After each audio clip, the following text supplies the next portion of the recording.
Hello વિદ્યાર્થી મિત્રો, કેમ છો? Welcome back once again in the biology world. બાયોલોજીની દુનિયામાં આપ સૌનું સ્વાગત કરું છું. હું રાજેશ સર. આપ સૌ મજામાં હશો દોસ્તો. તો છેલ્લે આપણે 5મા ચેપ્ટરમાં મૂળ વિશે આપણે જોયું, રૂટ વિશે, રાઈટ. આપણે વનસ્પતિ બાહ્યાકાર રચના, બહારથી વનસ્પતિ કેવી દેખાય, એમાં વનસ્પતિના અલગ અલગ ભાગો વિશે આપણે શીખીએ છીએ. એમાં છે મૂળ, પ્રકાંડ, પર્ણ, પુષ્પ, ફળ, બીજ અને કુળ.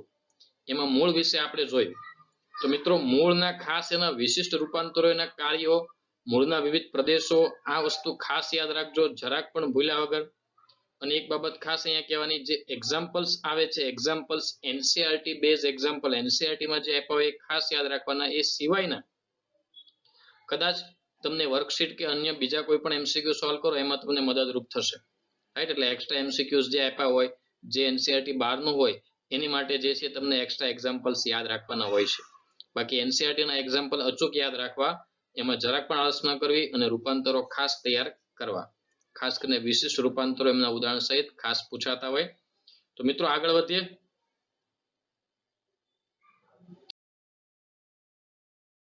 આજે આપણે મૂળ અને પ્રકાંડ બંને જોવાનું છે. તો મૂળ તો કમ્પ્લીટ થઈ ગયું, તો શું, પણ મૂળમાં કેટલાક એક્સ્ટ્રા જે એનસીઆરટીમાં ન આપ્યું હોય એ વસ્તુ, અને પ્રકાંડ એમાં પણ એક્સ્ટ્રા, એ બધું જ આજે આપણે જોઈશું.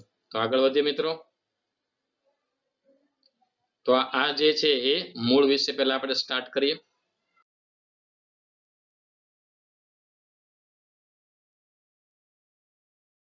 તો અહીંયા કેટલાક એક્ઝામ્પલ્સ ડાયાગ્રામ સાથે આપ્યા છે, એટલે ઇઝીલી તમે સમજી શકો દોસ્તો. પહેલું છે આરોહણ માટેના રૂપાંતરો, રાઈટ. આરોહણ માટેના રૂપાંતરો એને શ્લેષી મૂળ કહેવાય. ખૂબ જ જાણીતું ઉદાહરણ છે, દરેકના ઘરે હશે આ અડુની વેલ, રાઈટ. અડુની વેલ જે છે એની પ્રકાંડ પરથી આ રીતના મૂળ વિકસે છે. એકદમ ચિકાસયુક્ત બદામી રંગના મૂળ હોય, ચીકણા હોય, જે આધાર સાથે ચોંટી જાય, રાઈટ. એટલે એને આરોહણમાં, એટલે દિવાલ હોય તો દિવાલ, દોરી કે કોઈ વનસ્પતિને આધારે એ વેલ આગળ વધે છે. અડુની વેલ, એનું જાણીતું નામ છે ધનવેલ, મની પ્લાન્ટ છે ને દરેકના ઘરે. દરેક પોતપોતાના ઘરે ધનવેલ વાવતા હોય છે, રાઈટ. કે એ ધન આવે એમ, એવી લોક માન્યતા છે. લોકોની એવું માનવાનું છે કે જે છે એ ધનવેલ વાવવામાં આવે, મની પ્લાન્ટ, તો આપણા ઘરમાં જે છે ખૂબ મોટા પ્રમાણમાં ધન આવે, રાઈટ. અને એની એક માન્યતા એવી પણ છે કે તમે ગમે ત્યાંથી માંગીને લાવો તો ન આવે. તમારે અન્ય કોઈની જે વનસ્પતિ વગેરેના ઘરે ઉગી હોય તો એની પાસે ચોરીને લાવવાની, એને કયા વગર લાવવાનું, અને તમારા ઘરે વાવી દેવાનું. એટલે તમારા ઘરે બહુ બધું ધન આવે. પોઝિટિવિટી માટેનો એક માન્યતા છે એ આ છે અડુની વેલ. એટલે તમે જોજો, એ તમારા ઘરમાં બારી ઉપર કે દોરી ઉપર તમે જો, તેમાં મૂળ હશે, રાઈટ. એ શ્લેષી મૂળ. પછી છે ગળો. આ પણ જાણીતી ઔષધિ છે, ખૂબ જ મહત્વની, પરિપાચી મૂળ તરીકે જાણીતી છે. પ્રકાશ સંશ્લેષણ માટે મૂળનું રૂપાંતર ગળો, રાઈટ. એનો જો રસ પીવામાં આવે એના મૂળનો અને પ્રકાંડનો, તો એના મૂળના જે રસ જે છે એમાંથી સાંધાના દુખાવા પણ દૂર થઈ જતા હોય. પેટના તો એકદમ જ સાવ સારું થઈ જાય, અને જે વાની બીમારી છે એ પણ એકદમ સાંધાઓની ખાસ દૂર થઈ જાય. તો ગળોની વાત કરીએ, એમાં એવા મૂળ બને છે લીલા, લાંબા, કે જે પ્રકાશ સંશ્લેષણ કરે. એટલા માટે એને પ્રકાશ સંશ્લેષણ માટેનું પણ રૂપાંતર કહેવાય. મૂળ ક્યારેય પ્રકાશ સંશ્લેષણ ના કરે, જમીનની અંદર હોય, બટ આ વિશિષ્ટ રૂપાંતર છે ગળોની અંદર. એટલે જે પ્રકાશ સંશ્લેષણ કરતા મૂળ છે, તો એને શું નામ આપ્યું છે? પરિપાચી મૂળ. ઓકે.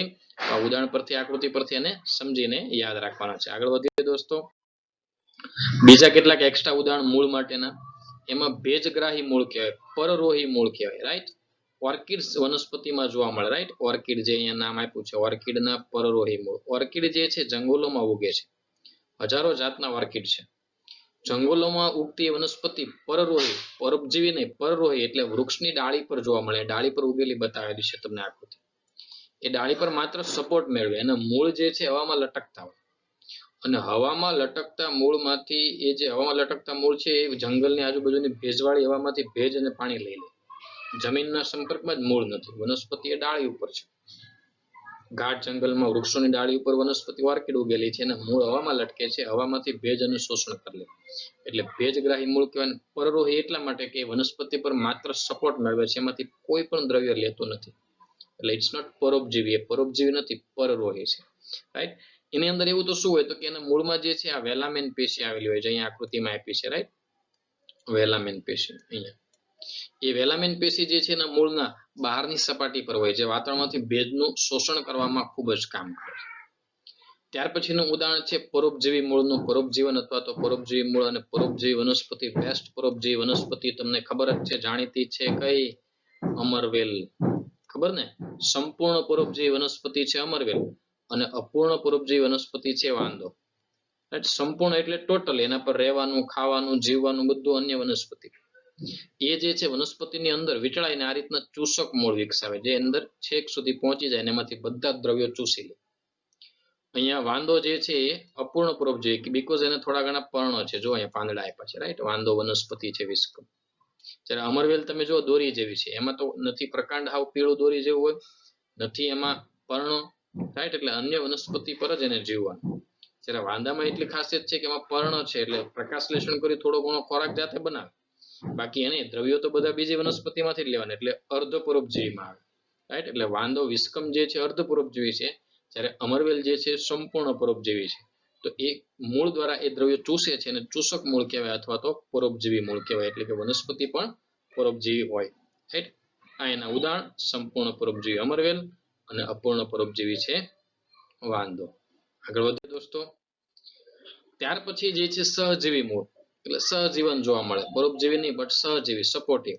વાલ, મગફળી, વટાણા, રાઈટ? આવી કઠોળ વર્ગની વનસ્પતિમાં વાલ, વટાણા, મગફળી જે છે દ્વિદળી વનસ્પતિમાં મૂળ ઉપર ખાસ પ્રકારની રચના જોવા મળે, જેને મૂળગંડિકા કહેવાય, રાઈટ? અહીંયા આકૃતિમાં જુઓ તમે, રૂટ ટ્યુબરસ, એ મૂળગંડિકા ઉપસેલો ગોળાકાર ભાગ છે.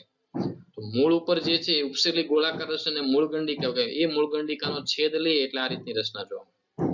એની અંદર બેક્ટેરિયા જોવા મળે, રાઇઝોબિયમ, રાઈટ? અહીંયા નામ નથી આપ્યું એટલે તમે ખાસ લખી રાખજો.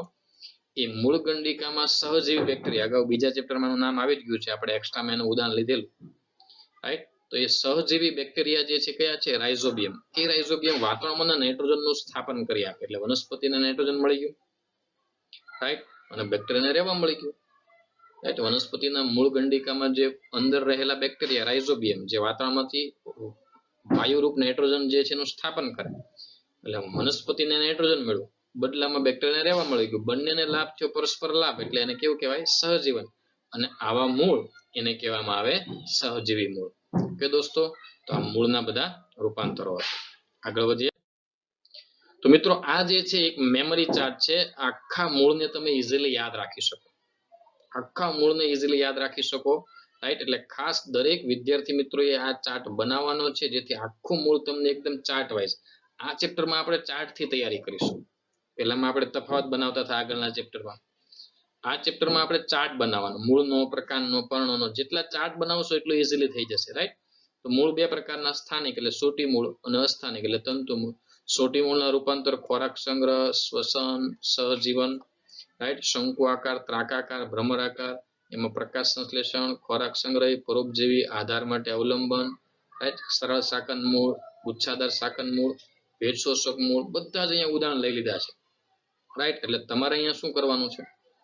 5 થી 10 સેકન્ડમાં તમારે જે છે આ કામ કરવાનું છે, એનો સ્ક્રીનશોટ લઈ લેવાનો છે, રાઈટ? આ જે સ્લાઇડ છે એનો સ્ક્રીનશોટ લેવાનો અને પછી તમારે જાતે આખો ચાર્ટ જે છે નોટમાં ઉતારવાનો. ચાર્ટ ફરજિયાત ઉતારવો, જેથી આખું મૂળ ઇઝીલી યાદ રહી જાય. એમાં એક્સ્ટ્રા NCERT બહારનું પણ આવી જાય ને NCERT. ખાસ આમાં ઉદાહરણો 1-2 ઓછા લખ્યા હોય તો તમારે જાતે એડ કરવાના. જે NCERT માં જે આપેલા હોય એ NCERT ના ઉદાહરણો તમારે જાતે આમાં એડ કરવાના. ચાર્ટ બેઠે બેઠો કોપી નથી કરવાનો, કોપી કરો બટ એમાં NCERT ના એક્ઝામ્પલ્સ જે આપણે આવી ગયા હોય આગળ, એ ટોપિક વાંચી અને એડ કરવાના, એટલે આખું મૂળ એક્ઝામ્પલ સાથે તમને યાદ રહી જાય. છે ને સિમ્પલ રસ્તો? તો ખાસ અત્યારે દરેક જણા કામ કરે, એક તો સ્ક્રીનશોટ લઈ લે, રાઈટ? આ જે બોલું છું એ દરમિયાન તમારો સ્ક્રીનશોટ લેવાઈ જવો જોઈએ. બીજું એક કામ કરવાનું, આ ચાર્ટ દરેકે નોટમાં બનાવવાનો છે ફરજિયાત, રાઈટ? એટલે આખું મૂળ તમને એના રૂપાંતરો સાથે યાદ રહી જાય અને ઉદાહરણો પણ. બટ ઉદાહરણો આમાં કદાચ એક્સ્ટ્રા હોય, બહારના પણ તમે યાદ રાખો, વાંધો નહીં, બટ NCERT ના ઉદાહરણો દરેકે ફરજિયાત લખવાના. આ ચાર્ટમાં ન હોય તો પણ એ જાતે એડ કરવાના. એટલું તમારે જાતે કરવાનું, સેલ્ફ વર્ક કરવાનું, જેથી તમને આખું આવડે અને વંચાય, રાઈટ? તો ઝડપથી સ્ક્રીનશોટ લઈ લો દોસ્તો. 2-5 સેકન્ડ આપું છું.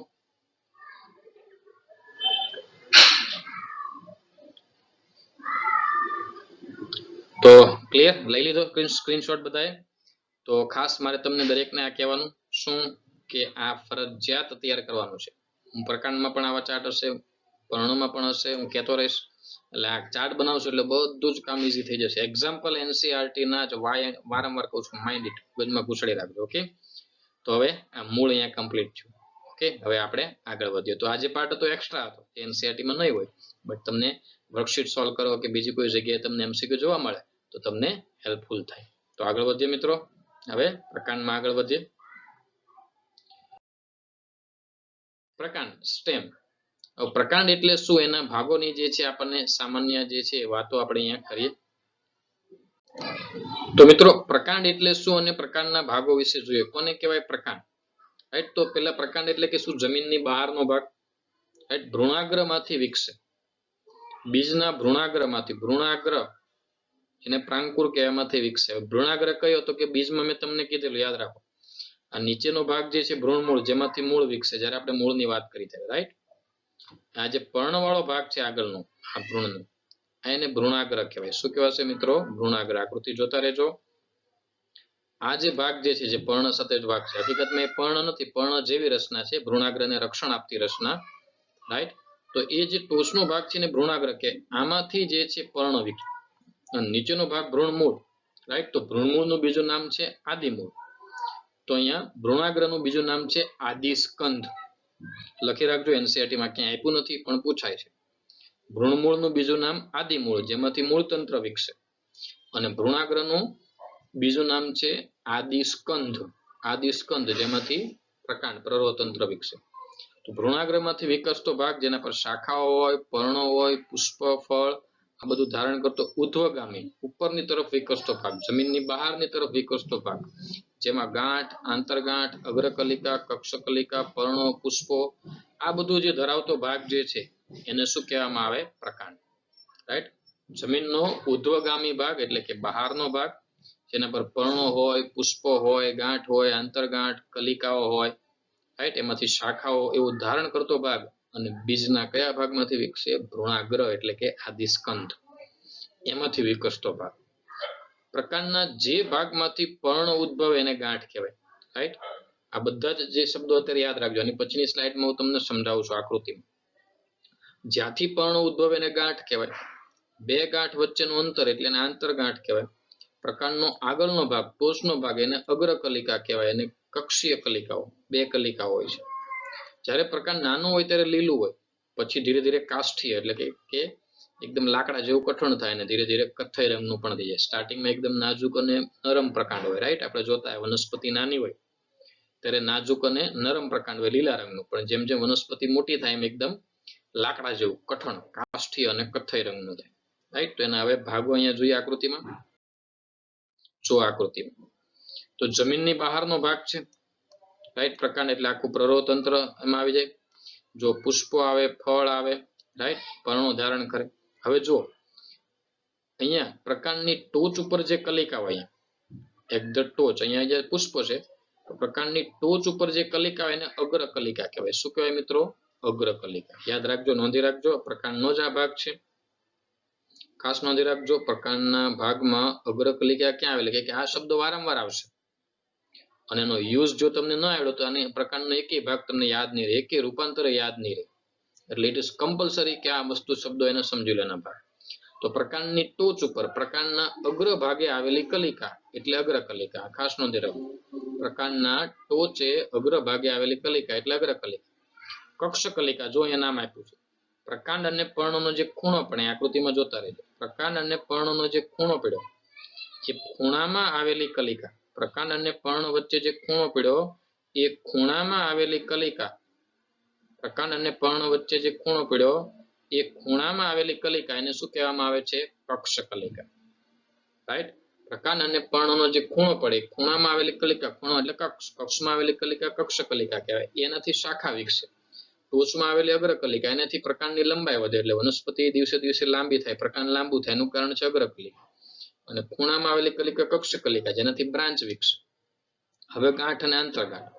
જો જે ભાગ ઉપરથી પર્ણ ઉદ્ભવે, અહીંયા આપણે જ્યારે પાંદડું આપણે તોડીએ છીએ, પાંદડું તોડીએ ત્યારે ત્યાં ભાગ સેજ એવો ફૂલેલો ભાગ હોય.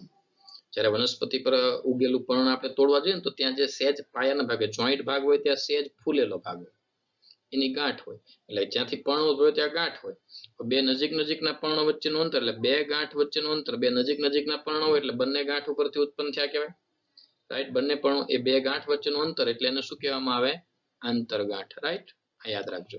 ફરીથી કહું, જે ભાગ ઉપરથી પર્ણ ઉદ્ભવે એને ગાંઠ કહેવાય. બે ગાંઠ વચ્ચેનું અંતર એને આંતરગાંઠ. યાદ કરો શેરડીને, એકદમ ઇઝીલી સમજી શકશો. શેરડી ખાધી હશે દરેકે. શેરડી જ્યારે ખાઈએ છીએ ત્યારે આપણે કયો ભાગ ખાઈએ છીએ? when we are eating sugar cane, જ્યારે આપણે શેરડી ખાઈએ છીએ ત્યારે આપણે આંતરગાંઠ ખાઈએ છીએ. ધેટ મીન્સ કે એમાંથી આપણે એનો રસ ચૂસીએ છીએ. રાઈટ, એને જે છેડાનો ભાગ થોડા થોડા અંતરે એની ગાંઠ છે. રાઈટ, એક સાંઠાનો આટલો ભાગ પૂરો થાય એટલે પછી પાછો આટલો, પછી આટલો. તો વચ્ચેનો ભાગ જે આપણે ખાઈએ છીએ એની આંતરગાંઠ છે અને બંને છેડે કઠણ ભાગ છે જે આપણે નથી એમાંથી રસ કાઢતા, કારણ કે એની ગાંઠ છે. એટલે બે ગાંઠ વચ્ચેનું અંતર એને કહેવાય આંતરગાંઠ. શેરડીમાં આપ ઇઝીલી સમજી શકશો. હવે મિત્રો જોઈએ પ્રકાંડના મુખ્ય કાર્યો. તો પ્રકાંડનું કાર્ય શું છે? પર્ણ, પુષ્પ, ફળ ધરાવતી શાખાઓ ફેલાવે, બ્રાન્ચીસ એમાંથી ડેવલપ થાય. પર્ણ નીકળે, પુષ્પ નીકળે એવી શાખાઓ. બીજું વાત, પાણી, ખનિજ દ્રવ્યો અને પ્રકાશ સંશ્લેષણ કરતા પદાર્થો જે છે એનું શું કરે છે? વહન. પાણી, ખનિજ તત્વો, પ્રકાશ સંશ્લેષણ આવા બધા પદાર્થો જે છે એનું વહન કરે. મૂળ દ્વારા આવ્યા હોય તો મૂળમાંથી પાણી, ખનિજ તત્વો અને બધા દ્રવ્યો જે છે આખી વનસ્પતિના અલગ અલગ ભાગ સુધી પહોંચાડે. પ્રકાંડ જે છે ખોરાક સંગ્રહનું પણ કાર્ય કરે, આધારનું પણ કાર્ય કરે, રક્ષણનું પણ અને વાનસ્પતિક પ્રજનનનું પણ કાર્ય કરે. વનસ્પતિના એક છોડમાંથી બીજો છોડનું નિર્માણ એને કહેવાય વાનસ્પતિક પ્રજનન, વેજીટેટિવ પ્રોપેગેટર. તો એ પણ જે છે વેજીટેટિવ પ્રોપેગેશન, વાનસ્પતિક પ્રસર્જનનું કામ પણ પ્રકાંડ દ્વારા થાય. કેવી રીતે થાય એ એના વિશિષ્ટ કાર્યોમાં આવશે, એ પણ આપણે જોઈએ. તો હવે આગળ વધીએ દોસ્તો. વિશિષ્ટ કાર્યો, જો ખોરાક સંગ્રહ, આધાર એ બધા એના વિશિષ્ટ કાર્યો છે એટલે યાદ રાખતા જજો ઉદાહરણ સાથે. વિશિષ્ટ કાર્ય ખોરાક સંગ્રહ માટે પહેલું છે આદુ. રાઈટ, દરેકે જોઈ છે. હળદર, લીલી હળદર, ટર્મરિક. જમીન કંદ અને અળવી. અળવીનું ઇંગ્લિશ નામ યાદ રાખજો, કેલોકેસિયા, કોલોકેસિયા. ખાસ પૂછાય છે અને પૂછાઈ ગયું છે. કોલોકેસિયા, કેલોકેસિયા. ઇંગ્લિશ નેમ કોનું? અળવીનું. ભૂમિગત પ્રકાંડ હોય. ભૂમિગત પ્રકાંડ એટલે પ્રકાંડ જનરલી જમીનની બહાર હોય, બટ આ વિશિષ્ટ ફંક્શન છે, વિશિષ્ટ કાર્ય છે. એટલે આ બધી વનસ્પતિ, તમે આદુ જો ક્યાં ઉગે? જમીનની અંદર. બટાટા ક્યાં થાય? જમીનની અંદર. જમીનના કંદ ક્યાં થાય? જમીનની અંદર. આદુ ક્યાં થાય? જમીનની અંદર. તે all are under the land, જમીનની અંદર થાય છે. જમીનની અંદર થતા હોય તો એ ભૂમિગત પ્રકાંડ કહેવાય, જમીનની અંદર. જમીનની બહાર ના હોય તો એને હવાઈ પ્રકાંડ કહેવાય. જમીનની બહાર એટલે હવામાં, વાતાવરણમાં.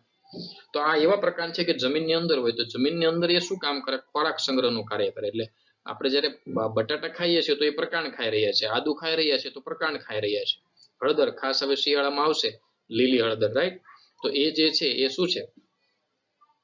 એક પ્રકારનું જે છે એ ગાંઠામૂળી છે, યાદ રાખજો. આદુ, હળદર જે છે એને શું કહેવાય? ગાંઠામૂળી. ખાસ કરીને આદુ એ ઝીણા ઝીણા અંતરે ગાંઠ હોય અને ગાંઠમાંથી જ બનતું સ્વરૂપ છે.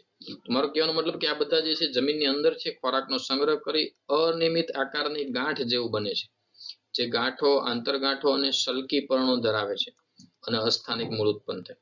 પ્રકાંડ હોય તેના પર જો આકૃતિમાં અસ્થાનિક મૂળ ઉત્પન્ન થયા છે, રાઈટ. ગાંઠ છે, બે ગાંઠ વચ્ચેનું અંતર આંતરગાંઠ. એના પર ફોતરા હોય. આદુ જોયું હશે તમે, હળદર છોલી હોય, આ યાદ હશે. આદુ છોલ્યું હોય આપણે તો આપણને ખબર હોય કે એના પર ફોતરા જેવી રચના હોય. એ ફોતરા એના સલ્કી પર્ણો. મિત્રો પ્રકાંડ હોય તેના પર શું હોય? પ્રકાંડ હોય તેના પર શું ઉત્પન્ન થાય? પર્ણ. બટ આ તો જમીનની અંદર આવેલું પ્રકાંડ છે એટલે રિયલ પર્ણ ન હોય. રિયલ પર્ણ ન હોય, ફોતરા જેવા પર્ણો.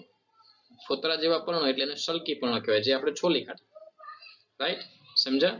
તો આદુ, હળદર એટલે આદુ જે છે ને ગાંઠામૂળી, રાઇઝોમ કીધું છે. ઇંગ્લિશ નામ પણ યાદ રાખજો, અહીંયા નથી આપ્યું, ખાસ નોંધી રાખજો. આદુ ગાંઠામૂળી અથવા તો આદુ, હળદર, જમીનકંદ, કેલોકેસિયા, રાઈટ. એમાં જમીનની અંદર ખોરાકનો સંગ્રહ થાય છે અને એકદમ મોટું સ્વરૂપ ધારણ કરીને ગાંઠામૂળી અથવા રાઇઝોમ, ઓકે, રાઇઝોમ કહેવાય છે. ખાસ નોંધી રાખજો, ઉદાહરણ પણ યાદ રાખજો. ઓકે, અહીંયા ઇંગ્લિશ નામ આપ્યું જ છે, જુઓ અહીંયા ગાંઠામૂળીની બાજુમાં કૌંસમાં, you can easily understand. Okay, તો જમીન અંદરના ગાંઠામૂળીના રૂપાંતરો. આગળ બીજું ઉદાહરણ છે ગ્રંથિલ, બટાટાનું ઉદાહરણ. બટાટા આપણે ખાઈ રહ્યા છીએ તો એ પ્રકાંડ છે. બટાટા જે છે એ પણ ભૂમિગત પ્રકાંડ છે. એના પર આવેલા સલ્કીપણો, જમીનની અંદરનું પ્રકાંડ છે, એમાં સલ્કીપણો હોય, ફોતરા જેવા. એના કક્ષમાં આવેલી હોય. કક્ષમાં આવેલી કલિકા એટલે કઈ હોય? કક્ષ કલિકા. રાઈટ, એમાંથી શાખાઓ વિકસે, રાઈટ. એટલે આ રીતનું એનું જમીન અંદરનું પ્રકાંડ હોય તેમાંથી આ રીતની બ્રાન્ચીસ નીકળે. એ બ્રાન્ચના ટોચના ભાગે ખોરાક સંગ્રહ થાય એટલે બટાટા. આ શાખા છે, શાખાના ટોચમાં ખોરાક સંગ્રહ થાય, રાઈટ. એટલે અંડાકાર ગોળ કે અંડાકાર રચના બને એને ગ્રંથિલ કહેવાય, જેને આપણે બટાટા કહીએ, ટ્યુબર. બટાટાની સપાટી દરેકે જોઈ હશે, એના પર ખાડા હોય છે. ખાડાઓમાં ક્રીમ કલરની રચના હોય, આંખ જેવી, જો અહીંયા બતાવી છે. ખાડામાં ક્રીમ કલરની રચના ઉગેલી એને બટાટાની આંખ અથવા એક કલિકા કહેવાય, અગ્રકલિકા છે, જે વાનસ્પતિક પ્રજનનનું કાર્ય કરે છે. એટલે બટાટાનો નવો છોડ ઉગાવવો હોય તો તમારે શું કરવાનું, અથવા તો નેચરલી એ ઉગે કેવી રીતે, તો કે બટાટાના જે ખાડા છે, ખાડામાં પેલી જે ક્રીમ કલરની જે આંખ છે, રાઈટ, એ આંખ વાળો ભાગ વાવી દો એટલે નવો બટાટાનો છોડ. વાનસ્પતિક પ્રજનનનું રૂપાંતર, રાઈટ. બટાટાની જે એ ક્રીમ કલર વાળો જે ખાડા વાળો ભાગ છે એ બટાટાની આંખ, એની અગ્રકલિકા છે, ટોચ ઉપર આવેલી કલિકા, રાઈટ. અને એ કલિકા જ્યારે વાવવામાં આવે એટલે બટાટાનો નવો પ્રકાંડ વિકસે, રાઈટ. એ જે છે એ રૂપાંતરિત પ્રકાંડ છે, ભૂમિગત પ્રકાંડ.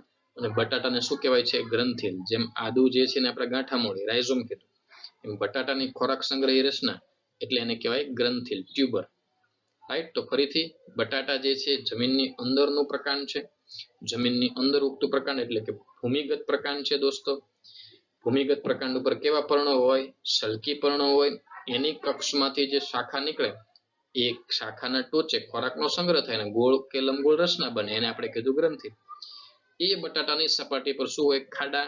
એ ખાડામાં આવેલી કલિકા, અગ્રકલિકા, એને જ બટાટાની આંખ કહેવાય, બીકોઝ ઇટ ઇઝ આંખ જેવી રચના, કે બટાટાને દેખાતું નથી, રાઈટ. બટ એને તમે આકૃતિમાં જુઓ તો આંખ જેવી રચના બને એટલે બટાટાની આંખ કીધી, રિયલમાં અગ્રકલિકા છે. અને એ ભાગ જો કાપીને વાવી દેવામાં આવે તો એમાંથી જ નવો છોડ ઉગે. એટલે એક રીતે કયું કાર્ય થયું, વાનસ્પતિક પ્રજનન. ક્લિયર. ત્યાર પછી વજ્રકંદ તરીકે ઓળખાતી ખોરાક સંગ્રહી રચના સુરણ છે. એ ગાંઠા મૂળીનું સંઘનિત સ્વરૂપ. ગાંઠા મૂળી એટલે આદુને જ તમે મોટા સ્વરૂપે રજૂ કરો, આદુ હળદર. ગાંઠા મૂળીનું સંઘનિત સ્વરૂપ, ઘણી બધી ગાંઠા મૂળીઓ ભેગી થઈને બનેલું મોટું સ્વરૂપ એટલે સુરણ. એને વજ્રકંદ કહેવાય. વજ્ર જેવી રચના એના પર ઉપસી, જો, રાઈટ. વજ્ર જેવા અણીદાર બુઠ્ઠા ગમે તેવા ભાગો એનામાંથી નીકળેલા હોય એટલે એને વજ્રકંદ કહેવાય, રાઈટ. ગાંઠા મૂળીનું સંઘનિત સ્વરૂપ, ઘણી બધી ગાંઠા મૂળી ભેગી મળીને બનતું મોટું સ્વરૂપ એ સુરણ છે. કદાચ આમાં કેટલાક વસ્તુ તમને એનસીઈઆરટીમાં ન આપી તો પણ તમારે યાદ રાખવાનું. Extra example for extra MCQs for worksheet. આગળ જોઈએ, આરોહણ માટેના રૂપાંતરો પ્રકાંડના. પ્રકાંડને જે છે આરોહણ માટેના રૂપાંતરો. તો આરોહણની, તો મિત્રો આરોહણની જરૂર કોને પડે, કેવા કઈ વનસ્પતિના પ્રકાંડને આરોહણની, તો કે એવી વનસ્પતિ કે જેનું પ્રકાંડ નબળું હોય. એવી વનસ્પતિ કે જેનું પ્રકાંડ નબળું હોય, ટટ્ટાર રહી ન શકતું હોય, એને બીજા કોઈ વનસ્પતિના આધારની જરૂર પડે. એમાંથી દોરી જેવી રચના નીકળે જેની ફરતે વીંટળાય જાય. એક સપોર્ટ થયો જનરલી આવું આપણે વેલની અંદર જોઈએ. વેલા જે છે કોઈ લાકડી ઉપર, કોઈ દોરા ઉપર, કોઈ જાળી ઉપર જે છે આપણે દોરી બાંધી દઈએ એટલે એના પર વેલો ઉગ્યા કરે, રાઈટ. એને સપોર્ટ માટે શું કરે, દોરીની ફરતે વીંટળાઈ જાય એવા સૂત્ર, દોરી જેવી રચના, સૂત્ર જેવી રચના બનાવે. આરોહણ એટલે એને આગળ વધવું છે, આરોહણ ઉપર ચડવું છે. તો એ આરોહણ માટેના રૂપાંતરો તરીકે ઓળખાય મિત્રો. કેવાની જરૂર પડે તો કે જેમાં નબળું પ્રકાંડ, રાઈટ. અહીંયા ઉદાહરણ આપ્યું છે, કૃષ્ણ કમળ, પેશન ફ્લાવર કહેવાય, કોળું, રાઈટ, કુકરબીટા, કારેલા, તંબુરો, કાકડી, તરબૂચ, દ્રાક્ષ, આ બધી વેલા પ્રકારની વનસ્પતિ છે. કૃષ્ણ કાકો, કૃષ્ણ કમળ, કારેલું અને કોળું, તંબુરો, કાકડી, દ્રાક્ષનો વેલો, તરબૂચના વેલા, આ બધા વેલા હોય. વેલા કોઈ ટટાર ના હોય.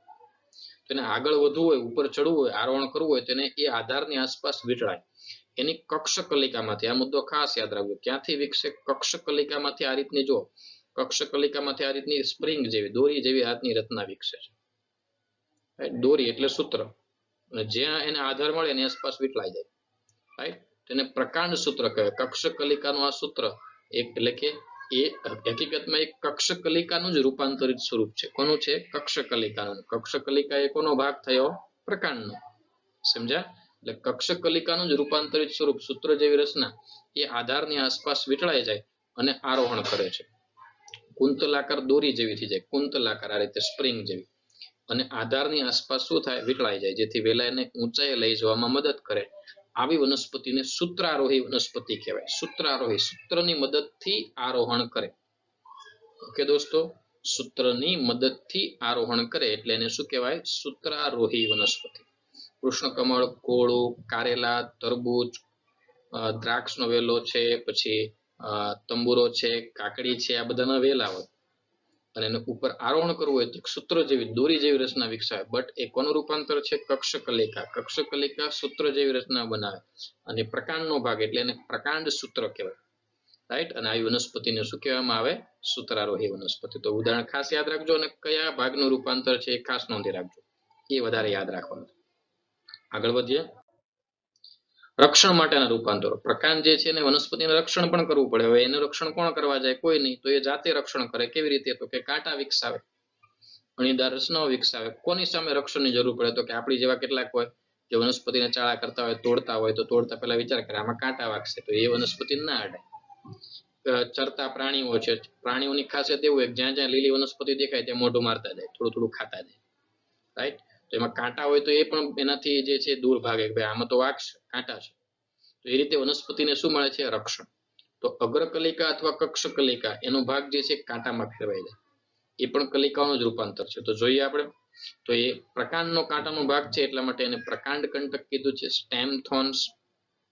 સમજ્યા? પ્રકાંડના ભાગમાંથી ઉત્પન્ન થતી તીક્ષ્ણ કાંટા જેવી રચના એ અગ્રકલિકા અથવા કક્ષકલિકા કાંટામાં ફેરવાય તો એને પ્રકાંડ કંટક કહેવાય. ચરતા પ્રાણીઓ સામે રક્ષણ માટે. રાઈટ. અને માનવી જેવા અળવિતરા પ્રાણીઓ માટે.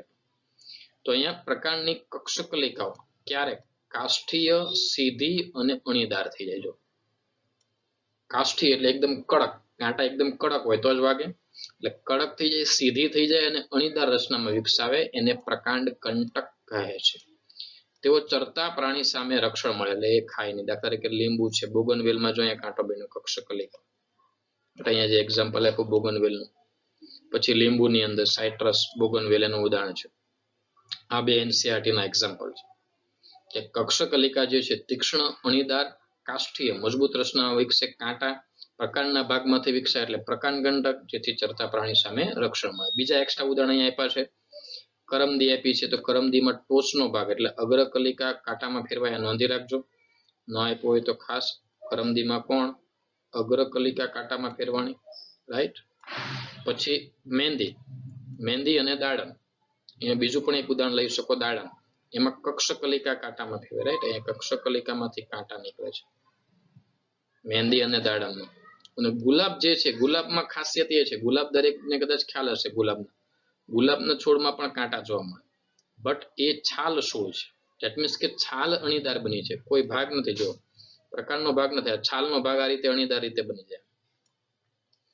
ગુલાબની અંદર છાલ હોય ને, છાલનો ભાગ જે છે આ રીતે તીક્ષ્ણ બની જાય છે. જેવો છાલમાંથી આવો તીક્ષ્ણ ભાગ નીકળે એટલે છાલ છોડ કીધું છે. ગુલાબમાં એ કોઈ પ્રકારનું રૂપાંતર નથી, પણ છાલ પરથી ઉદ્ભવેલી, બહારની તરફ ઉદ્ભવેલી રચના છે, બહિરુદ્ભિત. છાલ પરથી બહારની તરફ ઉદ્ભવેલી રચના એને બહિરુદ્ભિત કહેવાય, તીક્ષ્ણ રચના છે, જેને છાલ છોડ કહેવામાં આવે. રાઈટ. છાલ પરથી ઉદ્ભવે છે. સમજ્યા? તો એ કોઈ પ્રકારનું રૂપાંતર નથી, યાદ રાખજો ગુલાબનું. આ એક્સ્ટ્રા હતું, એનસીઆરટીમાં તમને આપેલું નથી, બટ વર્કશીટ માટે તમારે સોલ્વ કરવામાં મદદરૂપ થાય. અને બહારના પ્રશ્નો પણ ખરા. તો હવે આગળ વધીએ નેક્સ્ટ રૂપાંતરમાં, વિશિષ્ટ રૂપાંતરમાં.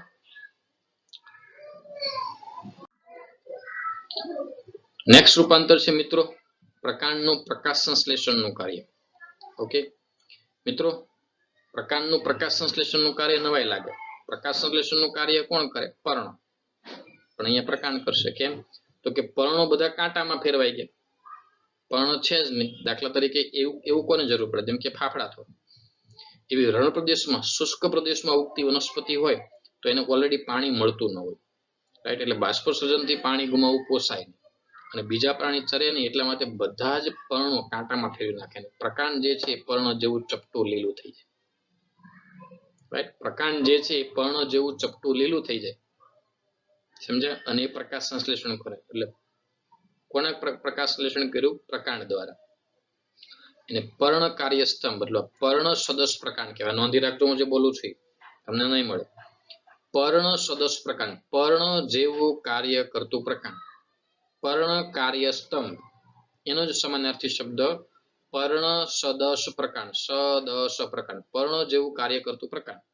ફાફડા, થોર, કલક, યુફોર્બિયા વનસ્પતિ જે છે રણ પ્રદેશમાં ઉગે તો તો એને આ કામ થાય છે કે બાષ્પોત્સર્જનથી પાણી ન ગુમાવવું પડે એટલા માટે પણ આ રચના હોય છે.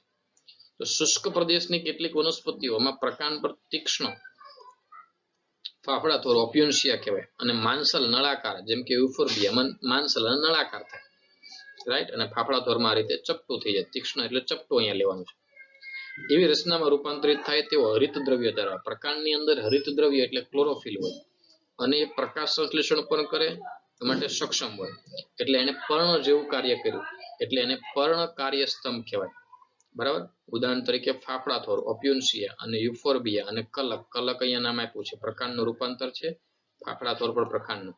તો પ્રકાંડમાં રૂપાંતરણમાં કલક અને ફાફડા થોર જે શુષ્ક પ્રદેશમાં ઉગે એટલે બાષ્પોત્સર્જનથી પાણી ન ગુમાવવું પડે એટલા માટે પ્રકાંડ હરિત દ્રવ્ય વાળું લીલા રંગનું ચપટું પર્ણ જેવું બને છે એટલે પર્ણ જેવું કાર્ય કરે એવું પ્રકાંડ એટલા માટે એને પર્ણ કાર્ય સ્તંભ કીધું છે અથવા તો પર્ણ સદસ પ્રકાંડ, રાઈટ. એનું ગુજરાતી રીતે થયેલું. ઉદાહરણ ખાસ યાદ રાખજો, ફાફડા થોરમાં ચપટું બને છે, રાઈટ, તીક્ષ્ણ નહીં પણ છે ચપટું બનશે. અને યુફોર્બિયામાં નળાકાર થોડુંક નળી જેવું લાંબુ ગોળાકાર બનશે પ્રકાંડ અને એના દ્વારા એ કાર્ય કરશે. કયું? પ્રકાશ સંશ્લેષણ. ખાસ ઉદાહરણ યાદ રાખજો એનસીઆરટી ને એનસીઆરટી સિવાય. આગળ વધીએ નેક્સ્ટ રૂપાંતરમાં દોસ્તો. હવે છે વાનસ્પતિક પ્રજનનના રૂપાંતર. વાનસ્પતિક પ્રજનન એટલે કે એકમાંથી બીજો છોડ કેવી રીતે ઉગે, રાઈટ. તો કેટલીક વનસ્પતિમાં જમીનની નીચે તરફથી શાખા વિકસે, ગાંઠોમાંથી પ્રકાંડમાંથી લાંબી પાતળી સીધી શાખાઓ વિકસે અને શાખાઓમાંથી નવી વનસ્પતિ બને, રાઈટ. એવી જે રચનાઓ છે એને અહીંયા અલગ અલગ અહીંયા 5 નામ આપ્યા છે. પેલું જે ભૂસ્તારી રનર કઈ વનસ્પતિમાં જોવા મળે ઉદાહરણ યાદ રાખજો. એનસીઆરટીમાં ઘણા બધા ઓછા હશે. ઘાસ, અબૂટી અને બ્રાહ્મી. એની કક્ષકલિકામાંથી શાખા વિકસે જે જમીનને સમાંતર આગળ વધે. જો આમ આકૃતિમાં, રાઈટ. આ જમીનની કક્ષકલિકા જમીન નજીકની શાખામાંથી આ વિકસે રનર અને જમીનના સંપર્કમાં આવે ત્યાં નવો છોડ બનાવી દે. આ પાછી આગળ વિકસી જ્યાં જમીનના સંપર્કમાં આવશે ત્યાં નવો છોડ બનાવી દેશે. એ પાછો આગળ વિકસે તો એકમાંથી નવો છોડ બન્યો, એકમાંથી નવો છોડ બન્યો, એકમાંથી જમીનના સંપર્કમાં નવો છોડ, એમાંથી નવો છોડ, એમાંથી નવો છોડ. તો આ રીતે એને વાનસ્પતિક પ્રજનન કીધું, રાઈટ. વાનસ્પતિક પ્રજનન એટલે કે પ્રજનન એટલે એકમાંથી નવી વનસ્પતિ વિકસાવી. બટ અહીંયા કોઈ શાખા દ્વારા થાય જે જમીનને સમાંતર બ્રાન્ચ વિકસે છે. તો એવી જે શાખા છે એને ભૂસ્તારી, ભૂ એટલે જમીન,સ્તારી જમીનના સ્તરને સમાંતર, ભૂમિના સ્તરને સમાંતર આગળ વિકસતી શાખા ભૂસ્તારી એ જ્યાં આગળ વધે જ્યાં જમીનના સંપર્કમાં આવે ત્યાં નવો છોડ વિકસાઈ દે. પાછી આગળ જાય જમીનના સંપર્કમાં આવે નવો છોડ વિકસાઈ દે, રાઈટ. એને રનર કહેવાય ઇંગ્લિશમાં. ભૂસ્તાર કોની અંદર જોવા મળે? ઘાસ, બ્રાહ્મી, અબૂટીની અંદર, રાઈટ. એવી વનસ્પતિની કક્ષકલિકામાંથી જમીનને સમાંતર શાખા વિકસે જ્યાં જમીનના સંપર્કમાં આવે ત્યાં નવો છોડ વિકસાવે એને કહેવાય ભૂસ્તારી રનર. આગળ જોઈએ ભૂસ્તારિકા એના જેવી જ ઓફસેટ બટ જલજ વનસ્પતિમાં જોવા મળે. સેમ વસ્તુ જલજ વનસ્પતિ જળકુંભી અને જળ શૃંખલા આઇકોનિયા. જળકુંભી વોટર હાયસિન્થ, જળ શૃંખલા આઇકોનિયા જેવી વનસ્પતિ તાપી નદી પર બંધ જળાશયો તળાવની સપાટી પર છવાયેલી લાંબી ગૂંચળામય લીલ તમે જોઈ હશે, રાઈટ. થોડાક સમય માટે પાણી ભર્યું રહે ને એટલે એના પર થઈ જાય, આખી સપાટી પર છવાઈ જાય આખી લીલી લીલી. એ છે વોટર હાયસિન્થ જળકુંભી, પાણીની સપાટી પર ઝડપથી વિકસે. એમાં પણ એ જ થાય કે એ જળ શૃંખલા પિસ્ટિયા અને જળકુંભી આઇકોનિયા, જળકુંભી આઇકોનિયા અને જળ શૃંખલા પિસ્ટિયા. ઇંગ્લિશ નામ યાદ રાખજો, ભૂલતા નહીં, રાઈટ. મારે અગાઉ મિસ્ટેક થઈ બોલવાની પણ હવે તમે સુધાર નાખજો.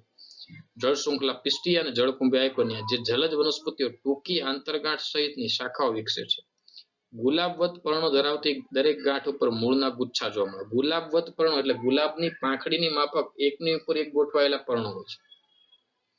ગુલાબની પાંખડીની માફક જેમ કે એકની ઉપર એક પાંખડી ગોઠવાય એમ એકની ઉપર એક ગોઠવાયેલા આવા પર્ણો હોય. આ ગાંઠ છે, ગાંઠનો મૂળના ગુચ્છા છે, એના પર એક ગોઠવાયેલું.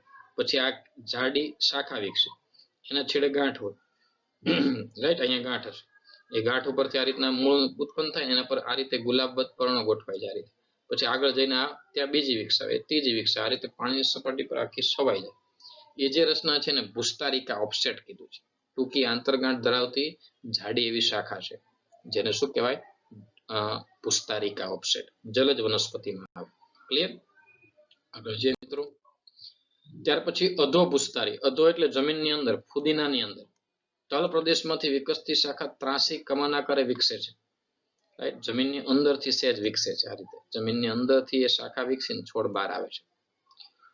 વનસ્પતિ ભૂગર્ભીય પ્રકારના નવા નિકેતકો એટલે ભાગો તરફ પ્રસરણ પામે છે. વનસ્પતિના નવા ભાગો તરફ એ વિકસે છે. અને જ્યારે જૂના ભાગો જે છે નાશ મૃત્યુ પામે ત્યારે નવા ભાગોનું નિર્માણ થાય છે. ફુદીનો એ અધોગુસ્તારી એટલે કે શકરનું ઉદાહરણ છે. અહીંયા રાઈટ, આ જૂની વનસ્પતિનો ભાગ છે. જૂના ભાગો મરવા માંડે એટલે નવા ભાગો તરફ વિકસે છે, બટ જમીનની અંદર વિકસે છે. ત્રાસી વિકસે, કમાન આકાર, આ રીતે યુ જેવો આકાર બને, સી જેવો આકાર. રાઈટ, તો એ જે છે જૂના ભાગો જ્યારે મૃત્યુ પામે ત્યારે નવા ભાગો તરફ જે છે વિકસતી આવી નવી શાખાઓ. આ જૂનો ભાગ નાશ પામે, રાઈટ, એટલે એમાંથી નવી શાખા નીકળે, એમાંથી નવો ભાગ વિકસે. તો એ રીતે એ અધોગુસ્તારી, બટ અધો એટલે નીચે, ગુસ્તારી એટલે જમીનના સ્તરની નીચે અંદરની તરફ આગળ વધે. કોની અંદર જોવા મળે? ફુદીનામાં, શકર. યાદ રાખજો. આગળ જઈએ, વિરોહ. વિરોહ જે છે એમાં પણ કમાન આકાર આગળ વધે છે. જો સ્ટ્રોબેરી, જુઈ, જેસ્મીન જે વનસ્પતિમાં મુખ્ય ધરીના તલ ભાગમાંથી પાર્શ્વીય શાખાઓ વિકસે, જે હવાઈ રીતે વિકાસ પામ્યા બાદ થોડાક સમય માટે કમાન આકારે નીચે તરફ વળી જમીનના સંપર્કમાં આવેલી શાખાને વિરોહ કહેવાય. જો સ્ટ્રોબેરીની અંદર આકૃતિમાં જોઈ શકો, થોડાક જે ભાગ છે એ ક્યાંથી વિકસે છે? વનસ્પતિની મુખ્ય ધરીના તલ ભાગમાંથી. ક્યાંથી વિકસે છે આ ભાગ યાદ રાખવાનો. કોઈ કક્ષકલિકામાંથી વિકસે, કોઈ ગાંઠના ભાગમાંથી વિકસે. જ્યારે વિરોહ જે છે સ્ટોલન, એ જમીન નજીક જે આવેલી ભાગ છે એના પ્રકારના ભાગ, એના તલ ભાગમાંથી આ રીતે કમાન આકારે વિકસે, પછી જમીનના સંપર્કમાં આવે ત્યાં નવો છોડ વિકસાવે છે. આવી જે રચના છે એને શું કહેવાય? વિરોહ, કમાન આકાર. રાઈટ, અને જમીનની બહાર છે, યાદ રાખજો. એ જમીનની અંદર હતી એટલે અધો વિસ્તારી કીધું, અને બહારના ભાગમાં છે, હવાઈ ભાગ. તો એ સ્ટ્રોબેરીની અંદર ખાસ જોવા મળે. આગળ વધીએ, અંશરાજની અંદર ફન જે ત્રિઅંગી વનસ્પતિ છે એમાં પણ વિરોહ જોવા મળે. રાઈટ, એ અગાઉ આપણે આવી ગયું છે, ફરીથી અહીંયા રિપીટ કરાવું. ત્યાર પછી જે છે કેટલીક બીજી વનસ્પતિમાં પર્ણમય પ્રરોહ, લીફી શૂટ કહેવાય. પર્ણ પ્રાંકુરો, પર્ણ જેવો પ્રકાર. કેળાની અંદર બનાના, અનાનસ, પાઇનેપલ, ગુલદાઉદી, ક્રાયસેન્થીમ. ક્રાયસેન્થેમમાં મુખ્ય પ્રકારના તલ પ્રદેશ પરથી, મુખ્ય પ્રકાર છે એના તલ પ્રદેશ પરથી ભૂગર્ભીય ભાગમાંથી પાર્શ્વીય શાખાઓ ઉદ્ભવે. રાઈટ, જો અહીંયા વિકસે. આ કેળા છે, ભૂગર્ભીય ભાગ એટલે જમીનની અંદરનો ભાગ, એમાંથી આ શાખા વિકસે. નામ શકર આપ્યું છે, પણ એને આપણે લીફી શૂટ તરીકે આગળ જો. અહીંયા પર્ણમય લીફ જેવી રચના, લીફી શૂટ. પાર્શ્વીય શાખા ઉદ્ભવે છે. જમીનની નીચે આડો વિકાસ પામે ત્યારબાદ ત્રાસા ઉપર તરફ થઈ બાહ્ય પર્ણપ્રરોહ વિકસે. રાઈટ, અહીંયા આપ્યું છે તમને પાઇનેપલની અંદર આ શાખા આગળ જશે, ત્રાસી જમીનના સંપર્કમાં આવી નવો છોડ, નવું પાઇનેપલ બનાવે. સમજો? એટલે ઇન શોર્ટ આ બધામાં કોમન છે. એક શાખા નીકળશે, જે જમીનના સંપર્કમાં આવશે અને નવો છોડ વિકસાવશે. શાખા નીકળશે, જમીનના સંપર્કમાં આવશે, નવો છોડ વિકસાવશે. કેળા, પાઇનેપલ એટલે કે અનાનસ, ગુલદાઉદીમાં જે રચના છે એને પર્ણપ્રરોહ, પર્ણપ્રાંકુર કીધું છે, લીફી શૂટ કીધું છે. એટલે પર્ણ જેવું પ્રકાંડ, શૂટ એટલે પ્રકાંડ, લીફ એટલે પર્ણ, એટલે પર્ણ જેવું અહીંયા પ્રકાંડ બને છે એટલે એને લીફ શૂટ કીધી છે. જે જમીનને સમાંતર આ રીતે ત્રાંસા વિકાસ પામે અને એમાંથી નવો છોડ વિકસાવે. કેળાની અંદર, અનાનસની અંદર. રાઈટ, તો અલગ અલગ આ 5 વાનસ્પતિક પ્રજનનના રૂપાંતરો હતા કે વનસ્પતિ એના જેવો નવો છોડ નેચરલી, કુદરતી, આમાં આપણે કશું નથી કરવું પડતું, જેમને મરવા દો તો નેચરલી વિકસે છે. પણ મોટા ભાગનામાંથી કેટલાક પાક છે જે આપણે કાપી લેતા હોય, એટલે આપણે કેટલીક ક્રિયા જાતે કરવી પડે. જો આપણે નેચરલી એમને ઉગવા દઈએ તો આ રીતે એમાંથી નવા છોડ વિકસે છે, જેને વાનસ્પતિક પ્રજનન કહેવાય. એકમાંથી નવી વનસ્પતિ છોડ વિકસે. ક્લિયર? તો આ બધા પ્રકારના વિશિષ્ટ રૂપાંતરો છે, ખાસ યાદ રાખવાના છે, એક્ઝામ્પલ સાથે, ઉદાહરણ સાથે. આગળ વધીએ દોસ્તો. આ એનો મેમરી ચાર્ટ છે, ઇઝીલી તમે યાદ રાખી શકો દોસ્તો, જરાક પણ ભૂલ્યા વગર. બરાબર, તો જેમ મૂળમાં હતો એવું જ સ્ક્રીનશોટ લઈ લો. અહીંયા હું 2-4 મિનિટ તમને વાતો કરું છું મહત્વની, એ દરમિયાન તમે જે છે સ્ક્રીનશોટ લઈ લો. તો મિત્રો આની અંદર પણ એ જ છે પ્રકારની, તમે જુઓ અગ્રકલિકાના રૂપાંતર કયા છે, છાલસૂળ કયા છે, ખોરાક સંગ્રહ કયા, પ્રકાશ સંશ્લેષણ કયા, કક્ષકલિકાના રૂપાંતર કયા. તો પ્રકારના ભાગમાંથી કયા કયા વિશિષ્ટ રૂપાંતરો છે એનું ફ્લો ચાર્ટ આપ્યો છે, મેમરી ચાર્ટ, જેથી આખા પ્રકારના બધા જ વિશિષ્ટ રૂપાંતરો તમે યાદ રાખી શકો. આમાં એક્ઝામ્પલ બહુ ઓછા આપ્યા છે અથવા નથી આપ્યા. તો હવે એ કામ કોને કરવાનું? તમારે એનસીઆરટી બેઝ આખા ઉદાહરણો જે છે એ ખાસ લખી રાખવાનું. વધારાના લખો તો વેલ એન્ડ ગુડ, તમને વર્કશીટમાં કામ આવશે, એક્સ્ટ્રા MCQ સોલ્વ કરશો એમાં કામ આવશે. બટ એનસીઆરટી માં જે આપ્યા એ ઉદાહરણો તમારે આની અંદર એડ કરવાના. તમારા નોટબુકમાં જ્યારે આ તમે ચાર્ટ ઉતારો ત્યારે તો સ્ક્રીનશોટ લઈ લો અને નોટમાં ફરજિયાત આ ચાર્ટ બનાવજો કે ચાર્ટ બનાવશો તો જ તમને ઇઝીલી આખી જ બધી જ વસ્તુ યાદ રહેશે. વિડીયો જોઈને તમે સમજી શકશો, વાંચી શકશો, બટ આખી વસ્તુ યાદ રાખવા માટે આ ચાર્ટ થી તમે તૈયાર કરશો તો એકદમ ઇઝીલી બધું જ યાદ રહી જશે. કાંઈ નથી વિશેષ, વેરી સિમ્પલ છે. રાઈટ, આગળ વધીએ એકાદું એક્સ્ટ્રા ટોપિકમાં. મિત્રો આ જે ટોપિક છે એનસીઆરટી માં નથી આપેલો. અગાઉ પણ ઘણું બધું મેં એનસીઆરટી 12 નું તમને કરાવ્યું છે ટોપિક વાઇઝ. આ જે શાખા વિન્યાસ, પ્રકાંડમાંથી નીકળે છે શાખાઓ, તો એ શાખા વિન્યાસ એટલે ગોઠવણી. પ્રકાંડમાંથી શાખાઓ કેવી રીતે ગોઠવાયેલી છે, પ્રકાંડ પરથી ઉદ્ભવતી શાખાઓ કેવી રીતે ગોઠવાયેલી છે એને કહેવાય શાખા વિન્યાસ. રાઈટ, એના કેટલાક અહીંયા ઉદાહરણો છે અને એકદમ શોર્ટમાં આપ્યું છે. તમને વર્કશીટની અંદર કે અન્ય કોઈ જગ્યાએ એમસીક્યુ સોલ્વ કરવામાં મદદ થશે. વિશેષ આનું કોઈ ઇમ્પોર્ટન્સ નથી, એટલે સમજી યાદ રાખજો. આનો પણ સ્ક્રીનશોટ લઈ લેજો અને નોટમાં ઉતાર રાખજો. ઓકે, સમજાવવા દરમિયાન ખાસ ધ્યાન રાખજો. તો શાખાઓ, પ્રકાંડ પર શાખાઓની ગોઠવણી. પ્રકાંડ પરથી શાખાનો જે ઉદ્ભવ છે અને શાખા વિન્યાસ કહેવાય. યુગ્મ શાખા એટલે બે શાખા નીકળે. પહેલી આકૃતિ પરથી સમજાઈ જશે. રાવણ તાળની અંદર જોવા મળે એક પ્રકારનો તાળ પ્રકારની વનસ્પતિ. પાર્શ્વ શાખા એટલે સાઈડ પરથી બ્રાન્ચ નીકળશે. તો જો એમાં છે અપરિમિત શાખા વિન્યાસ, એકાક્ષજન્ય. આસોપાલવ યાદ હશે. આસોપાલવમાં પ્રકાંડ એક જ હશે, એક જ અક્ષ, એમાંથી શાખાઓ નીકળે. તો આસોપાલવ અને સરુ એ પ્રકારની વનસ્પતિ જે છે એમાં અપરિમિત શાખા વિન્યાસ થાય. રાઈટ, એટલે પાર્શ્વ શાખીના બે પ્રકાર, અપરિમિત અને પરિમિત. પાર્શ્વ શાખીના કેટલા પ્રકાર? બે. કયા? અપરિમિત અને પરિમિત. અપરિમિત એકાક્ષજન્ય, ધેટ મીન્સ કે અક્ષ એક જ હશે, એમાંથી બધી બ્રાન્ચ નીકળશે. રાઈટ, એને શંકુ આકાર બને. જો તમે અહીંયા આકાર બનાવો, કઈક અંશે શંકુ આકારમાં બને.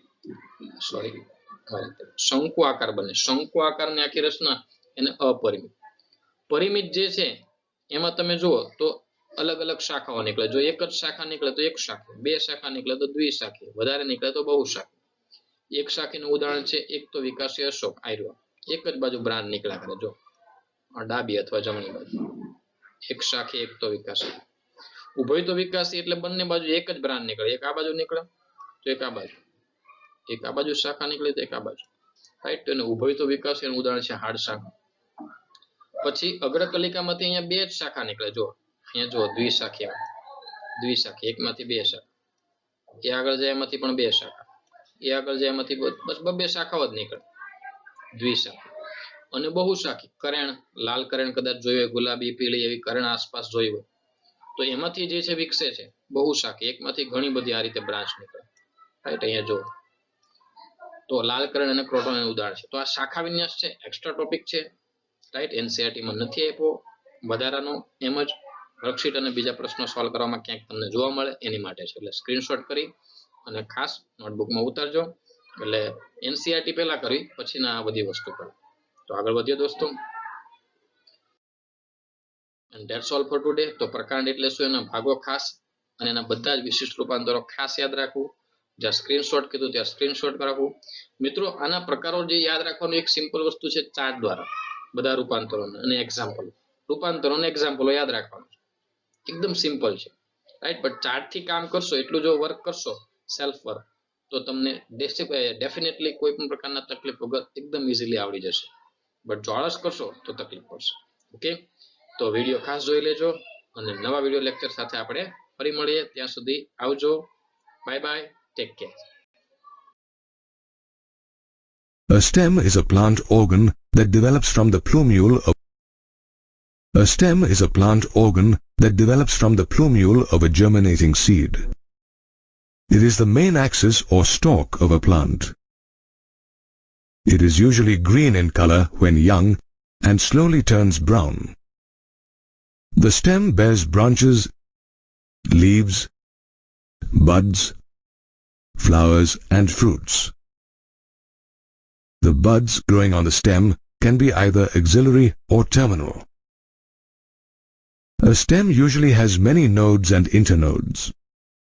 A node is a region from where leaves, flowers, branches or cones emerge, while an internode is the portion between two nodes. As the stem grows, many lateral buds emerge, which grow into lateral branches. These branches further develop other lateral shoots called twigs or branchlets. Now, let's learn about the functions of a stem. The stem, along with its branches, hold the leaves, buds, flowers, and fruits. It transports water, minerals, and photosynthates between the roots and the shoots. Apart from these functions, the stems of many plants get modified to perform functions like storing food, providing support, protection, and aiding vegetative propagation. A modified stem quite often looks different in structure from a normal stem. Underground stems of some plants like potato, turmeric, ginger, and colocasia are modified for storing food. Moreover, stems modified to store food help the plant to tide over unfavorable conditions of growth. In some plants like watermelon and grape, slender and spirally coiled stem tendrils emerge from axillary buds. The stem tendrils are modified stems that help the plant to climb.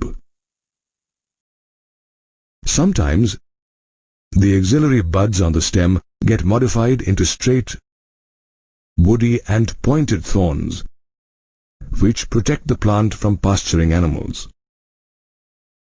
Plants like bougainvillea, lemon, and orange are typical examples where the axillary buds get modified into thorns.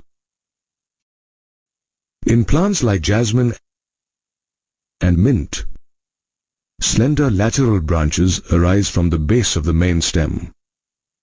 Initially, these branches grow aerially. Later, they bend to touch the ground and form a new plant. Therefore, these modified stems help in vegetative reproduction. Plants like pineapple and banana also have modified stems that perform vegetative reproduction. In these plants, branches grow out horizontally from the underground base portion of the main stem, which later emerge obliquely out of the soil in the form of leafy shoots.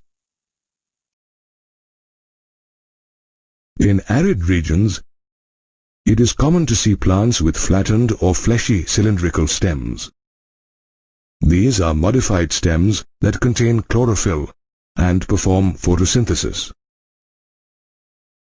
Did you know that many flattened or fleshy cylindrical stems have thorns on them that help to deflect sun rays and maintain the moisture content? In some plants like grass and strawberry, some stems get modified and grow underground. These underground stems spread to new niches and form new plants as the old ones die. Certain aquatic plants like Pistia and Eichhornia also have modified stems with short internodes.